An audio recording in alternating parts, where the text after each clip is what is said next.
Bona tarda, benvinguts i benvingudes a totes. Gràcies per ser aquí en la segona sessió de Dies Curts amb la Pilar Montsell. Pels qui no vau ser-hi la primera sessió vam presentar, sempre és com el format de Dies Curts, vam presentar una sèrie de curtmetratges que dialogaven entre ells, que a part, casualment, ja ho vam comentar a la darrera sessió, són peces que ha fet posteriorment al llargmetratge que veureu avui, que es va fer fa ja gairebé 7 anys, el 2014. És el seu primer llargmetratge, que es diu Àfrica 815, i Àfrica 815 sembla contenir moltes pel·lícules en una, no? És el retrat íntim del seu pare, la seva idea de l'amor romàntic. Explora també el llegat colonial que ens travessa a tots, la idea de paradís perdut. Potser també representa una fugida i una necessitat de revisitar el passat i d'apropar-se pare i filla des de l'escriptura, des de la lectura i des de la imatge i els records impresos en aquestes imatges. En aquest sentit, és una sort per nosaltres poder passar una peça que no s'ha vist mai en pantalles grans, crec, que es diu Escribir, que dura vora 18 minuts, que és la cineasta, la Pilar Montsell, dialogant amb el seu pare sobre el fet d'escriure i què significa escriure per ell, i creiem que és una molt bona introducció per la pel·lícula que veureu a continuació, perquè és a la vegada una pel·lícula petita, però és un film complex i molt honest. I res més, segur que més endavant, quan acabi la pel·lícula, us vindran preguntes o observacions que ens agradaria que compartíssiu amb nosaltres. La tindrem amb ella fent el col·loqui posteriorment. I res, moltes gràcies per ser amb nosaltres, Pilar.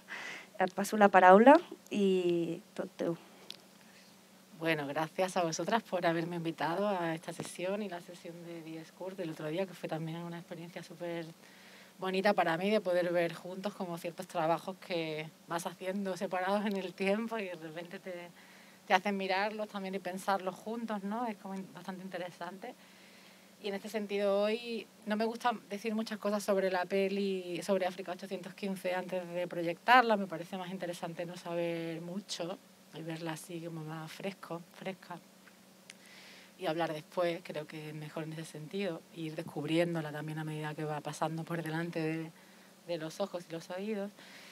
Pero sí que, bueno, sobre todo de decir algo más en relación a la piecita que ponemos antes, la de Escribir, que es una pieza que viene de los materiales brutos no utilizados en el montaje final de la película, que rodeé durante varios años en conversaciones con mi padre y quedó mucho material fuera de la peli, y que cuando se hizo la exposición en la Virreina, en el Centro de la Imagen de aquí de Barcelona, con Valentín Roma, que fue el comisario de la exposición, estuvimos hablando para ver cómo rescatar algunos de esos materiales que se habían quedado fuera y que podían aportar mucho sobre ese proceso de trabajo de la peli.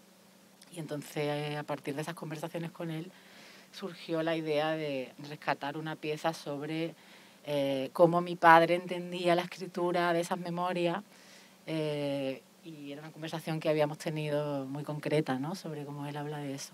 Y nada, nos pareció como bonito poder recuperarla y verlo con el largo, porque nunca, me pasa como con Dies Curts el otro día, que yo nunca las vi juntas y bueno, también para mí es interesante en ese sentido. Y nada, pues gracias por venir y muy buena proyección. Empieza despacito, así que paciencia, luego arranca, pero todo bien. Y luego nada. Bueno, siempre cuesta, ya lo dije el otro día, empezar a romper el silencio y romper el hielo un poco, pero igual antes de que empecéis a preguntar, si os apetece hacer preguntas, podríamos empezar como por el punto de partida, ¿no? ¿De dónde nace este proyecto? ¿Cuándo nace y cuándo crees o ves, entiendo que son en esos diarios, una posibilidad de película? Pues más que ver una posibilidad de películas, al revés. Es que la película está hecha para poder leer los textos de mi padre. O sea, a mí me pasa que mi padre me regala esos libros de tomos de memorias, que son 4, muy largos y que yo sé que lleva escribiéndolos un tiempo y que dentro de eso que está escrito ahí hay parte de nuestra historia y que tengo como una cierta resistencia a leerlos y los guardo ahí y los voy moviendo de librería en librería sin abrirlos durante unos cuantos años y de alguna forma en un momento determinado me doy cuenta que mi padre está mayor, que padece el corazón y que está envejeciendo y que si quiero leerlos tengo que leerlos con él de alguna forma, pues tengo que dedicarle un tiempo y empezarlo pronto, ¿no? Y entonces, bueno, en ese momento un poco pensé que como también estaba empezando a hacer cine, también había hecho algunos cortos y nada, pues pensé que una forma como que me daba el cine como una temporalidad y una intensidad y un espacio y un tiempo para poder leer eso con él poco a poco, de alguna manera. Entonces, si me proponía hacer una película y registrar esos encuentros con mi padre, de esas lecturas, y a partir de ahí ir creando como una serie de situaciones y de secuencias, pues eso, con un horizonte también como de tiempo muy, muy amplio, pues que eso podía regalarnos un tiempo como muy bonito para poder hacer esas lecturas. Entonces, de ahí nace la película en realidad, ¿no? Y en realidad una de las cosas que me sorprende, por ejemplo, es que leas tú esos libros, ¿no? Entonces me parece como algo muy interesante, ¿no? Porque quizás es una manera de empatizar más o intentarte identificar más con las vivencias de tu padre. No sé cómo... Pues sí, en realidad al principio, o sea, como habéis visto la primera, para mí ha sido muy interesante verlo con la primera parte, porque creo que nunca lo había visto juntos y creo que bueno, la habéis visto de una forma que normalmente no se ve también, nunca se ve con esa pieza de mi padre delante, que de alguna manera creo que te lo presenta él y luego ves la peli, entonces, bueno, también me resultaba como curioso para los que la habéis visto por primera vez, sobre todo, ¿no? Porque vas con un poquito más de información que a lo mejor habitualmente, ¿no? Pero bueno, como habéis visto en ese material, que es como más de bruto y como se ve también en la peli, yo cuando empecé ese registro con mi padre de las lecturas, él iba leyendo y nosotros íbamos comentando esos textos, yo le iba haciendo preguntas y yo siempre pensé durante todo ese proceso que la voz de la peli iba a ser la voz de mi padre leyendo esos textos. O sea, trabajábamos un poco en ese sentido. Pero luego cuando terminé un poco como todo el rodaje y decidí cerrar rodaje ya y ponerme con el montaje nada más, en ese montaje, que también es una peli que hice muy sola, en el sentido de no sola triste y sola, sino sola íntima. Necesitaba hacerlo sola y hasta que no la terminé casi de montar no se la enseñé a nadie, que con otras pelis no ha sido así. Pues en ese montaje así tan solitario me pasó que no me funcionaba la voz de mi padre. Había algo ahí que yo montaba y no me funcionaba, me faltaba algo y conversando con una amiga que bueno, había seguido como durante todos esos años también un poco el proceso sobre los libros, las lecturas que yo hacía de los libros y como él, hablando con ella me dijo eso, que fue la clave un poco, que era como, es que los libros yo siempre te he imaginado a ti leyéndolos, porque eres tú quien me ha contado la historia de tu padre y quien me ha leído los libros de tu padre y por qué no trabajas tu voz un poco ahí y tal. Y entonces, bueno, inmediatamente en cuanto hice las primeras pruebas vi que era eso, claramente, ¿no? El ejercicio, que era yo quien estaba leyendo los libros de mi padre, no mi padre sus libros. Y fue al final del todo, ¿no? El proceso. Y bueno, antes de abrir turno, que igual luego podemos ir como haciendo preguntas y siguiendo hablando, pero solo me gustaría como preguntar o hablar un poco en relación a el tono de la película, como me parece como muy valiente o muy justo, ¿no? La manera en que te acercas a tu padre, ¿no? Y me parece que igual es algo que te has preguntado desde el inicio, ¿no? Cómo, porque es una película o son temas que igual también por tu background de activista político, ¿no? En la política y en movimientos sociales, en el tema de la migración y así, igual te genera contradicciones importantes y me parece que hay como un respeto, ¿no? Grande. Y nada, te quería preguntar un poco por desde qué lugar filmas a tu padre y y cómo esta pregunta, me imagino que la tenías desde el inicio, ¿no? Cómo va sosteniéndose en el tiempo. Bueno, más que tenerla, bueno, yo creo que las preguntas de cómo filmo, sí, las tengo todo el rato siempre con cualquier cosa que hago, porque me parece que la pregunta que hay que hacerse si te dedicas al cine todo el rato es esa, ¿no? Es la clave de nuestro trabajo, ¿no? Como un poco, para eso estamos ahí.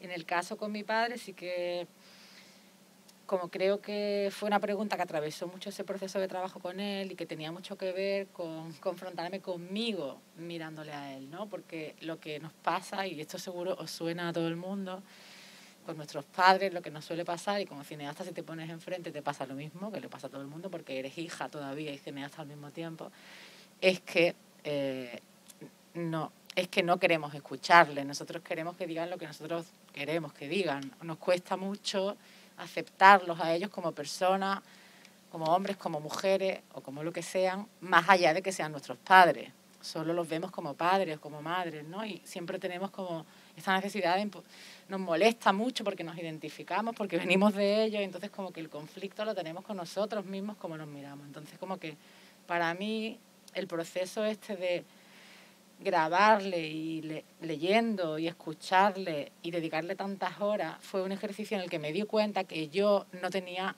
paciencia para escuchar a mi padre y que yo todo el rato como que interrumpía, y obviamente él tenía todo el protagonismo de repente y además habla muchísimo, o sea, había un montón de cosas que grababan en cinta y se gastaban las 60 minutos.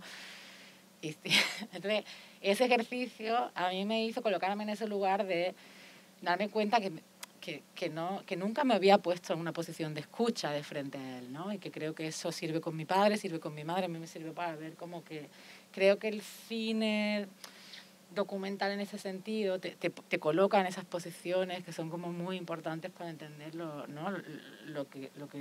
El peso de la escucha, ¿no? Que es algo que hasta que no te callas y te escuchas, pues no te das cuenta que igual estabas hablando todo el rato, ¿no? Y con los padres creo que está clarísimo, ¿no? Entonces desde ahí viene esa cosa de verle como padre y dejar de verle como padre e intentar verle como hombre, ¿no? Y no juzgarle, sino como tratar de desplazar la mirada un poco, que también tiene que ver con hacerse mayor y hacerse adulto, ¿no? Tú misma, ¿no?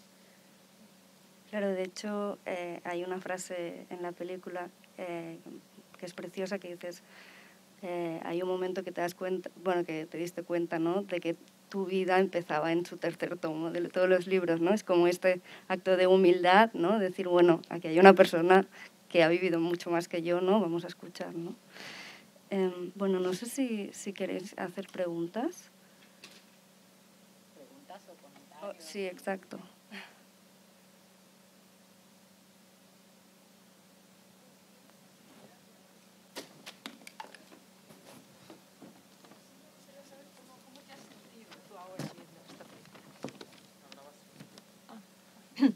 Sí, mi pregunta es esta. ¿Cómo te has sentido tú ahora mismo viendo esta película?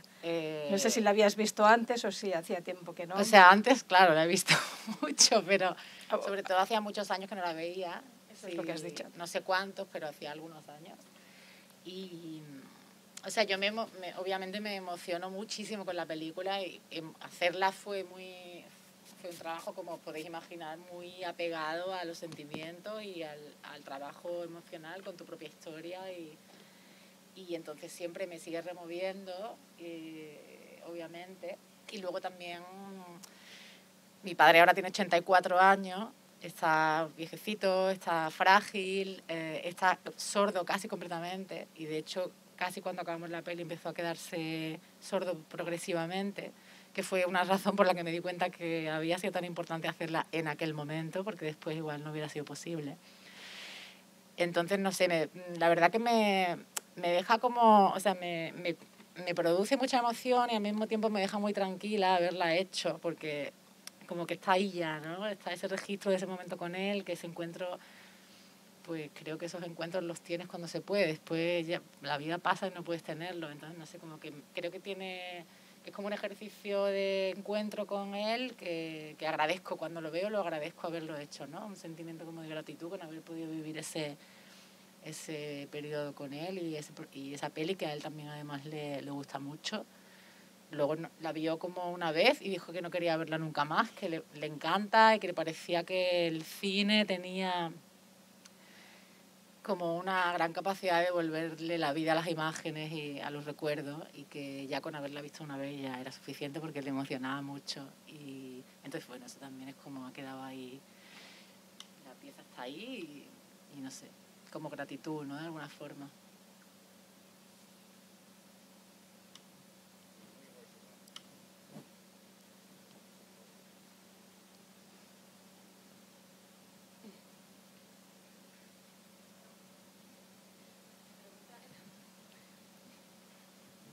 Discúlpame, porque igual no.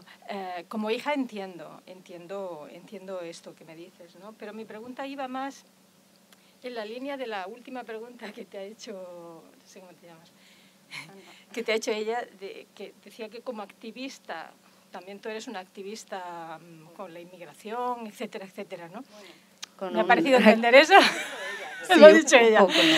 Pero bueno, seas un activista o no, a mí también me ha removido cosas en ese terreno. ¿Sabes? He sentido a una persona que se enamora de niños, no de personas 30 años mayor que él, ¿no? Sino de chicos 30 años menor, ¿no? Y bueno, también tengo... en ese sentido a mí también me ha removido cosas y no precisamente cómodas, ¿sabes? Por eso, en ese sentido te decía, no sé, quería saber también si... no sé si a ti te pasa lo mismo o ha sido una cosa mía, personal, ¿no? ¿Me explico? Es que no quiero ser quizás demasiado... Sí, lo que pasa es que estás dando vueltas, no preguntas directamente, pero sé a dónde... La pregunta era esa. O sea, sí, es una película incómoda, obviamente sí. Es una película incómoda porque el relato de la vida de mi padre es incómodo, moralmente incómodo, pero es como él dice al principio, creo que esto es bastante clave, es un relato de una vida y que tiene derecho a vivirla como la ha vivido y ha sido una persona muy respetuosa en ese sentido. Y yo he respetado esa incomodidad y además me parece necesaria relatar la incomodidad de un conglomerado histórico, emocional y subjetivo tan complejo como la vida de él, que en el fondo tiene que ver con la vida de otras muchas personas, pero creo que en ese sentido, desde la dimensión tal vez más política que tiene que ver con ese relato, que bueno, como decía Ana, para aclarar un poco, que sí que yo no me llamaría activista ahora ni hace mucho tiempo porque no dedico mi tiempo a eso, pero sí que mucho tiempo estuve en redes de apoyo de migrantes, procesos de lucha como por derechos de los migrantes y durante un montón de tiempo, y luego empecé a dedicarme más al cine y a la fotografía y eso pues ha quedado ahí, obviamente, como todas las lecturas y todas las experiencias de la vida se quedan ahí aportando algo. Y sí que en ese sentido me preocupan las preguntas sobre las cuestiones políticas de calado que hay en las pelis que hago y los trabajos que hago todo el rato, bueno, y en todo, continuamente, ¿no? Quiero decir que son preguntas que se quedan contigo. Y en ese sentido a mí, por ejemplo, me parecía como muy importante, por un lado, no juzgar esa posición y respetar ese relato de la vida de él, como él dice, porque tiene derecho a vivirla. Por otro lado, poner esa incomodidad del relato dentro de una persona que está en el ejército, esa historia de la homosexualidad dentro del ejército y esa cuestión también colonial de el amor romántico puesto en la mirada del otro, en esa romantización del indígena, ¿no? del magrebí, del marroquí, pero está puesta en el deseo de él, que es como el deseo de amor romántico y la mirada de amor romántico que tenemos todos y todas cuando nos enamoramos, y creo que quien no lo reconozca o se enamora poco, ¿no? Y por otro lado, la cuestión esa de la dificultad que él tenía para entender que el deseo no solo era el suyo hacia ellos, sino que ellos tenían su propio deseo, y su propio deseo era ir a Europa, vivir y viajar, igual que él podía viajar al otro lado, ¿no? Entonces, yo sí que me preocupé mucho de dedicarle mucho tiempo, afinar mucho ahí para que no hubiera ningún juicio moral nunca, y que esa incomodidad que estaba en sus relatos siguiera estando en la película de la manera que había estado en su vida. Y que creo que son necesarias contar las historias de esa incomodidad, porque es que la historia, la política y la vida está llena de incomodidades y son parte de nuestra historia, ¿no? Dicho eso, te quiero felicitar precisamente por eso, porque como decía Ana, yo creo que es una película muy valiente.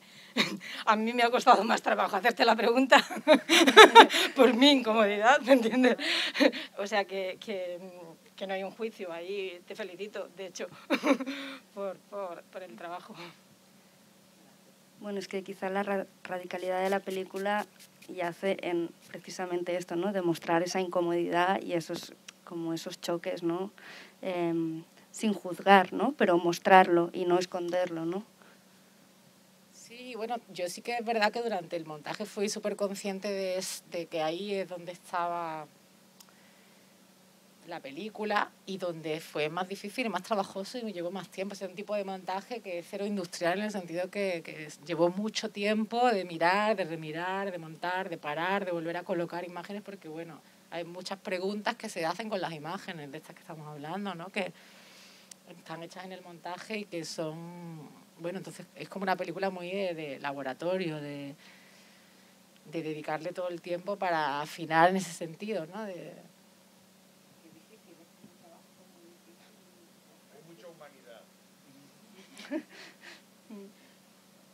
Sí, perdón, una curiosidad. En la película, claro, me imagino que hay horas de conversación, filmación, que no se pueden luego expresar. Se hace referencia a la época colonial del Sáhara, pero la pregunta sería, aparece, aunque luego en la película supongo que no ha habido ocasión de reflejarlo, la diferenciación entre el contacto con la población de aquella época, que eran saharauis, y en cambio en la película en algún momento da la impresión de que todo es Marruecos, es decir, todos son magrebís. Hay una referencia al mundo como si fuera todo esa referencia a África, esa mirada hacia Marruecos, y el Sáhara como continuidad. Es decir, es una curiosidad, ¿no? En la conversación aparece esa herida, diríamos, de la descolonización mal hecha por España en los años 70, que es un poco posterior a la época que él estuvo. Es decir, la pérdida, diríamos, de esa población que tiene que en gran parte huir al desierto, es invadida por Marruecos, por miles de personas magrebíes en la Marcha Verde. Es decir, aparece esa, aunque seguramente no lo vivió en esa época, pero desde la península sí que se vivió. Y luego una curiosidad que no tiene nada que ver, que es el apellido Montseny, no parece de etimología andaluza, viene de Valencia, viene de Cataluña, en antepasados. Es una curiosidad si se puede comentar. La segunda pregunta, que es más fácil, primero. Mi bisabuelo era valenciano, el padre de mi abuelo, y de Torrent, un pueblo de Torrent. Emigraron a Madrid y de ahí viene el apellido. Y la otra... Pues sí que obviamente mi padre es muy consciente de esa historia y sí que está ahí. En mi casa es como un tema, porque él es muy conocedor de la historia del Sáhara y de Marruecos y de la historia colonial, y habla un poco de árabes como algo que... Pero en la película en sí, en la grabación, no está muy presente, porque no vamos hacia ahí simplemente, no porque no sea importante, obviamente. Y sí que era algo que a mí también me preocupaba un poco políticamente cuando estaba haciéndola, pero luego enseguida vi que es que las pelis van hacia un lugar, no puedes hablar de todo, aunque a veces te gustaría, tendrías que hacer más pelis, ¿no?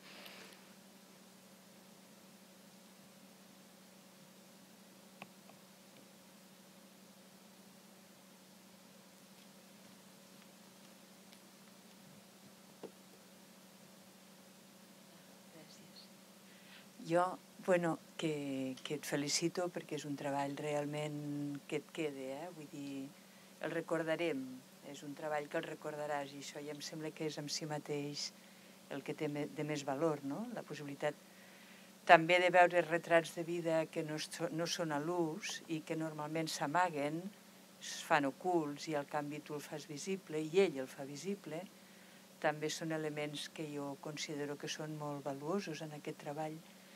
Jo et volia demanar, anecdòticament, perquè igual ho has dit i ho he perdut, el per què 815, d'Àfrica, el 815, si té algun significat.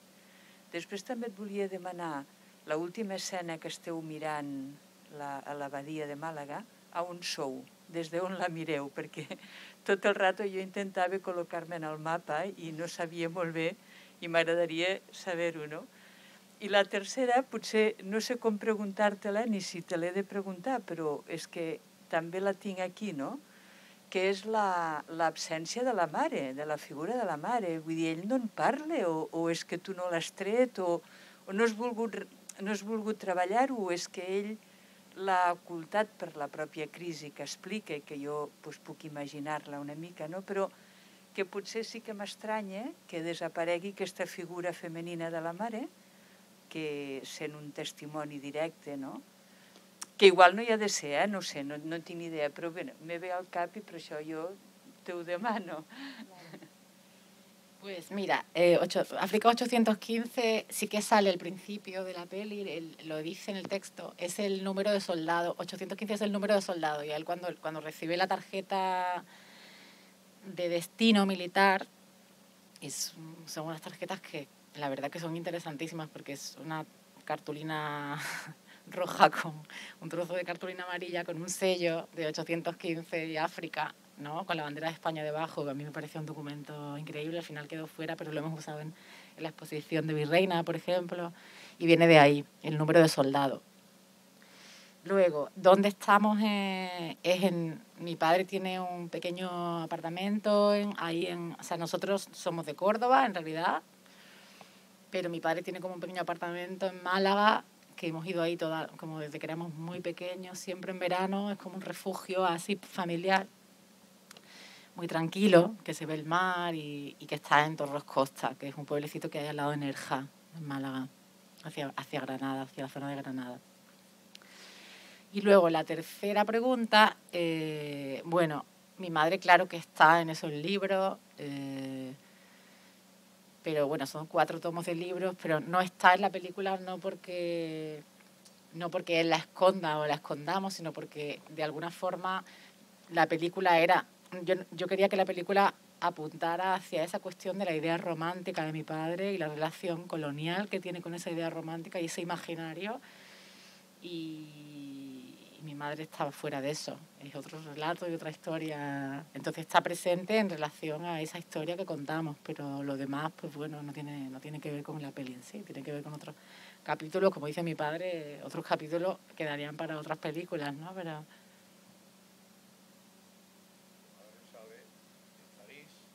Sí. Sale cuando en la boda y sale, es algo de protagonismo. Son unas pinceladas que está bien que salga. O sea, se le ve el rostro, ¿no? De alguna forma. París está muy simpática, queda muy simpática. Yo quería anotar, bueno, en relación al sueño, bueno, que el sueño es un motivo recurrente en la película, ¿no?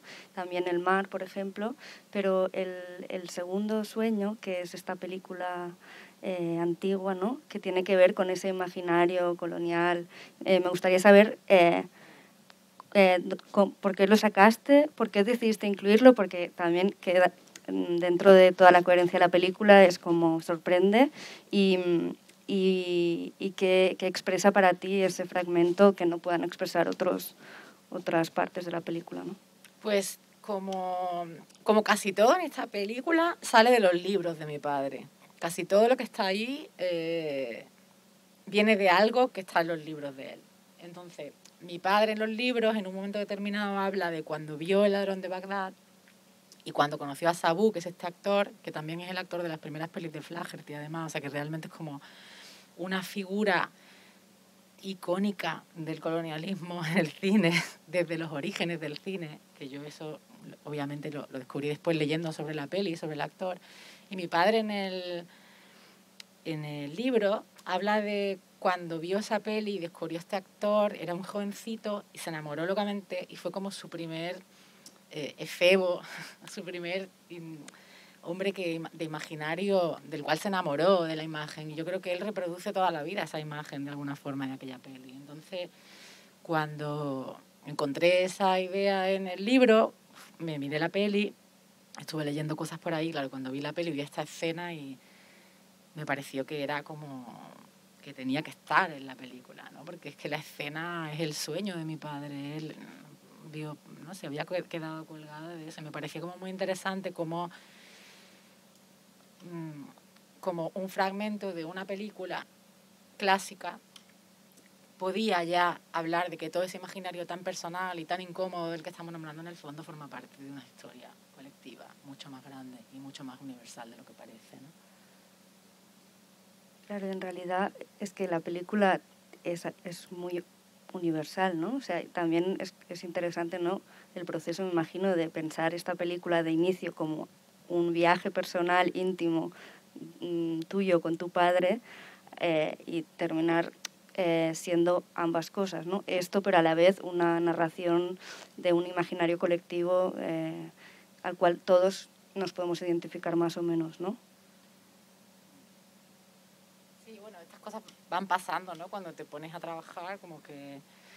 Pero bueno, sí que pasa obviamente también por preocupaciones que tú tienes, ¿no? De cómo se cuenta la historia, desde dónde, los relatos históricos, en concreto de la historia colonial española, por ejemplo, desde dónde están contados, suelen estar como bastante simplificados también, ¿no?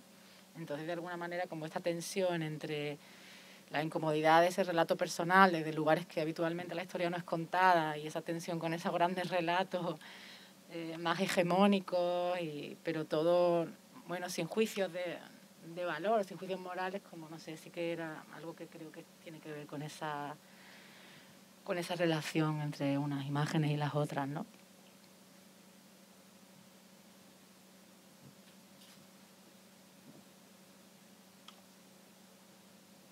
Bueno, jo et volia felicitar primer de tot perquè m'ha agradat molt i després tenia també un dubte en relació a aquestes històries que dius des dels marges.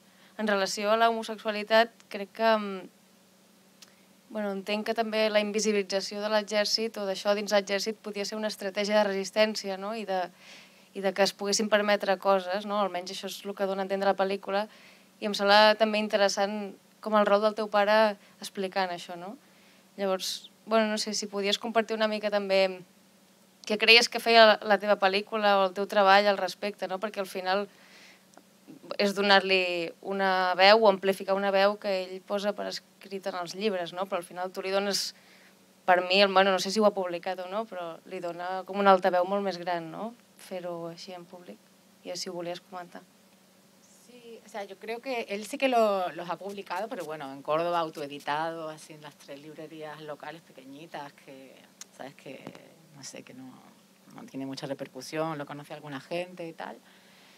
Pero sí que él ya, esa decisión de hacerlo pública ya la había tomado. De hecho, creo que es bastante relevante eso que dice. O sea, que yo no hago público nada que él no haya hecho público antes, de alguna forma, ¿no? O sea, el ejercicio tiene más que ver con que yo me atreva a leer eso y a ver qué pasa con eso. Y en el sentido más de esa amplificación, yo siempre lo he vivido mucho como que yo he continuado un gesto que él había comenzado. O sea, él, ¿no?, decide publicarlo y yo decido publicarlo otra vez, ¿no? Es como, bueno, pues le das más visibilidad, más voz y sí que también con el cambio y el tiempo histórico y la generación, ¿no?, que viene después, pues se mira también desde otro sitio, y creo que eso sí que también es lo que permite que podamos mirarlo como lo miramos ahora, ¿no? No sé si estoy contestando por ahí o...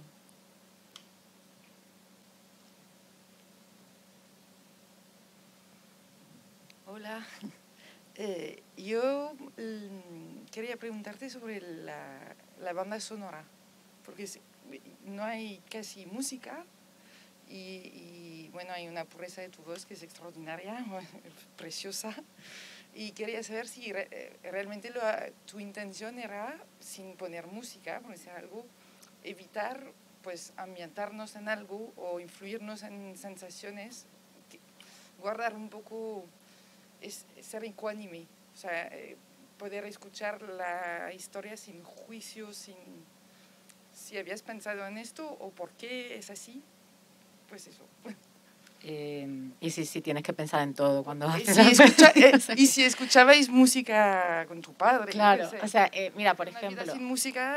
No, está muy bien que preguntes por la banda sonora, pues yo creo que es una peli que tiene una apuesta como también muy, muy particular, ¿no? Y creo que hay como varias cosas. Por un lado, hay como una imposición estética de un silencio que tiene que estar ahí precisamente por la incomodidad esa que estábamos hablando antes, o sea, porque hay una incomodidad con ese relato histórico y personal y una manera que ayuda a no negar esa incomodidad es dejar que el silencio y que el relato emerja desde el silencio de alguna forma y que esos silencios como espectadores y espectadoras te dejen pensando de alguna forma en lo que estás viendo y en lo que estás escuchando con el suficiente tiempo como para que realmente puedas dar vueltas y hacerte preguntas. Creo que ahí sí que hay como una intención de eso. Y luego los momentos musicales que tienen que ver con momentos ya como de cierre o el momento del sueño, por ejemplo, ¿no? Entonces son como pequeños momentos de puntuación que te sacan un poco del relato, ¿no? De alguna forma. Pero sí que era muy importante la voz fuera el elemento central del sonido.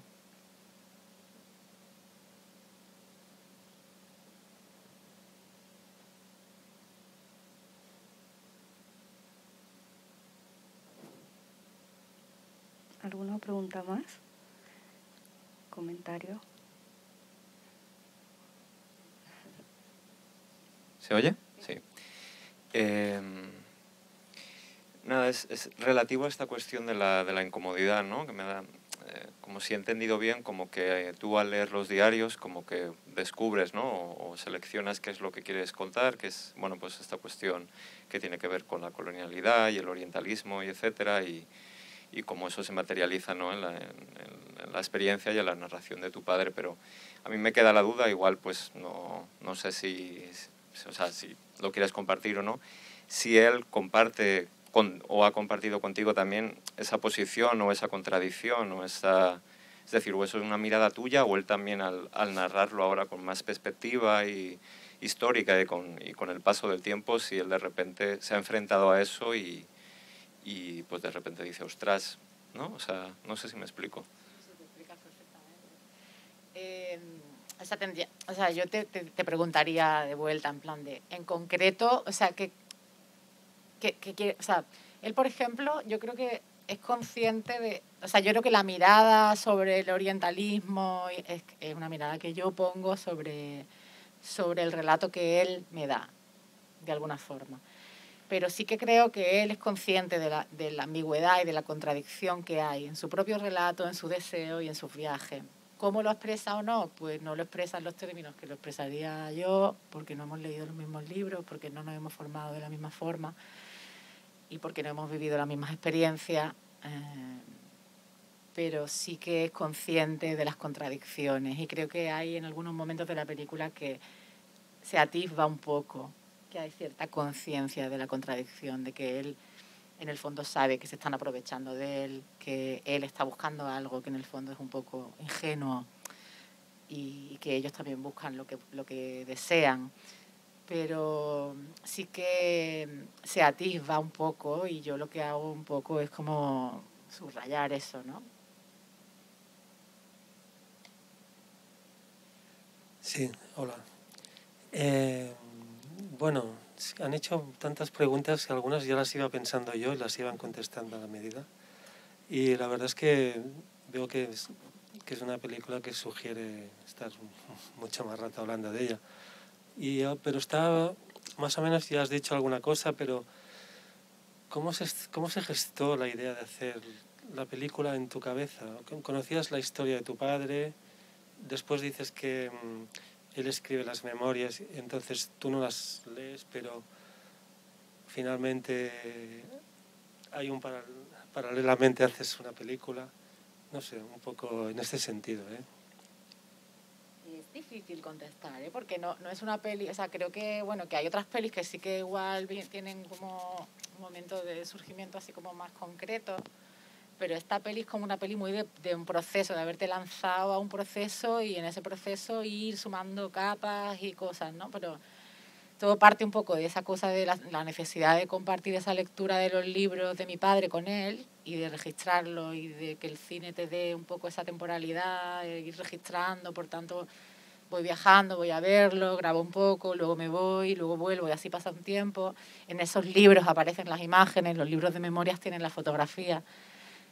Algunas de las fotografías que me hicieron ir después a los archivos donde él tenía esas cajas y cajas de fotografías que son alucinantes. Los archivos, cuando descubrí las cajas de archivos de fotografías, sobre todo del Sáhara, porque toda la parte esta de los retratos, claro, la parte en la que yo estaba viva, ya había nacido, la conocía perfectamente porque a esos chicos yo también los conocía, formaban parte de nuestra vida. Muchas veces venían y mis padres ya estaban separados, pero pues eso, como la foto con Ahmed o con otros, pues eran como personas que iban y venían, ¿no? Por casa de mi padre. Y entonces sí que fue un descubrimiento el archivo del Sáhara, que fue un poco como donde encontré, yo creo, el corazón de la peli, porque de alguna manera entendí, igual que el archivo de la peli de Ladrón de Bagdad, como que de alguna manera encontré que todo ese imaginario orientalista, romántico que él tenía, que había visto yo tanto en ese enamorarse de esos chicos del Magreb y hacer esos retratos que hace tan pasolinianos también, ¿no? Como estaba un poco como, tenía un origen también, ¿no? Y era su experiencia militar en el Sáhara, que se había convertido como en un paraíso perdido para él, al que siempre estaba intentando volver a lo largo de su vida, y era como ¿no? Algo en lo que se aferraba.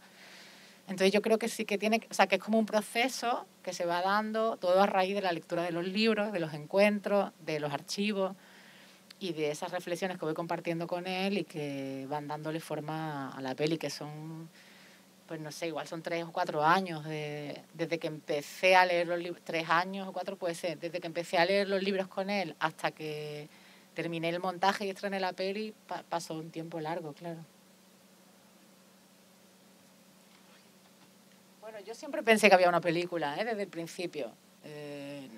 ¿Cuál? No sé, era como una intuición, sabía que había algo ahí, luego iba encontrando.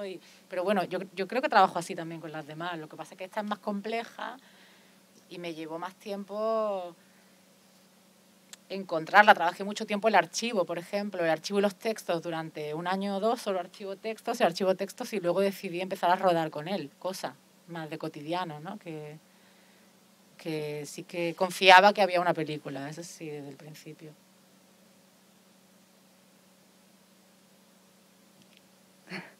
Tenemos un hilo musical que igual nos está indicando que... No sé si tenéis alguna última pregunta por aquí. Otro comentario más.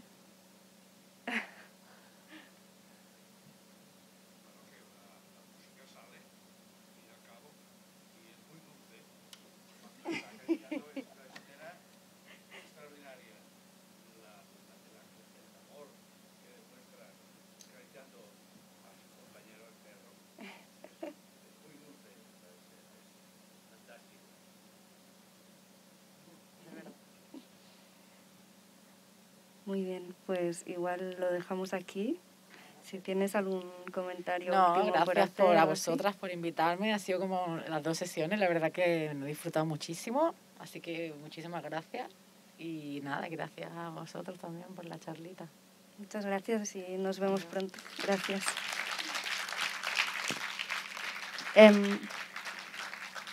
Sí, jo queria solo comentar que la següent sessió de dies curts, cicle de dies curts, comença el mes de maig, a finals de maig, amb el cineasta Luis López Carrasco, que també hi haurà un dia una selecció de curtmetratges, després passarem El Futuro, i també coincidirà amb els millors films de l'any, on es presentarà El Año del Descubrimiento, que coincideix en el temps i ell vindrà a presentar-la, així que esteu més que convidades. Gràcies.